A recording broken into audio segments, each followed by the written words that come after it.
وہ تصور دی ہاتھ سے دے کر اگر آزاد ہو ملت، ہے ایسی تجارت میں مسلمان کا خسارہ.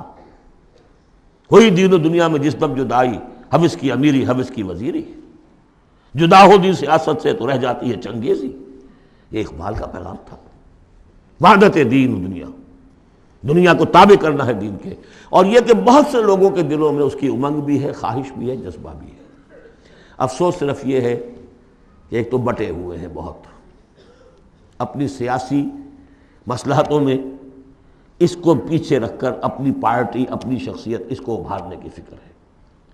ایک خلط مبحث بہت تھا کہ کیسے دین یہاں لائیں. غلطی سے یہ سمجھا کہ الیکشن میں حصہ لو، ووٹ مل جائیں گے تو اسلام نافذ کر دیں گے. لیکن اس میں سمجھتا ہوں کہ اب بہت حد تک کمی ہو گئی ہے. تمام مذہبی جماعتیں یہ سمجھ چکی ہیں الیکشن کے ذریعے سے یہاں کچھ نہیں ہو سکتا، اسلام نہیں آ سکتا. تیسرے یہ کہ ایک عظیم قرآنی تحریک الحمدللہ اس ملک کے اندر قائم ہوئی اور چلی. کبھی سنا تھا؟ اپنے بڑوں سے پوچھ لیجئے، کبھی 6 گھنٹے بھی نماز تراویح کے لیے لوگ کسی مسجد میں رہے؟ پورا قرآن کا ترجمہ، درس قرآن کی محفلیں 500 700 آدمی جمع، جبکہ کوئی سیاسی نعرہ نہیں، کوئی اختلافی بات نہیں. جو لوگ رہے یہاں پر 25 دن جنہوں نے مجھے سنا ہے، کہیں کوئی اختلافی فرقے وارانہ کوئی بات. قرآن ایز سچ، قرآن سمجھو. یہ تحریک جو ہندوستان میں شروع ہوئی تھی شاہ ولی اللہ دہلوی سے، الفوز الکبیر انہوں نے لکھی، قرآن کا ترجمہ فارسی میں کیا. ان کے 2 بیٹوں نے اردو میں اس سے پہلے ترجمہ کرنا گناہ سمجھتے تھے لوگ. آج بھی بعض لوگ ہیں جو ترجمہ پڑھنے کو گناہ سمجھتے ہیں. بس قرآن پڑھو اور ثواب حاصل کر لو. ہے بہت بڑی جماعت بھی ہے جو یہ کہتی ہے. مسئلہ پوچھنا تو عالم دین سے پوچھ لو، تم خام کا ترجمہ کیوں پڑھتے ہو؟ تمہارے دل میں شکوک و شبہات پیدا ہو جائیں گے. بس پڑھو اور پڑھ کے ثواب لو. یہ شاہ ولی اللہ نے جب فارسی میں ترجمہ کیا، انہیں قتل کرنے کی سازش ہو چکی تھی. اس نے اتنا بڑا جرم کیا، اتنا بڑا گناہ کیا.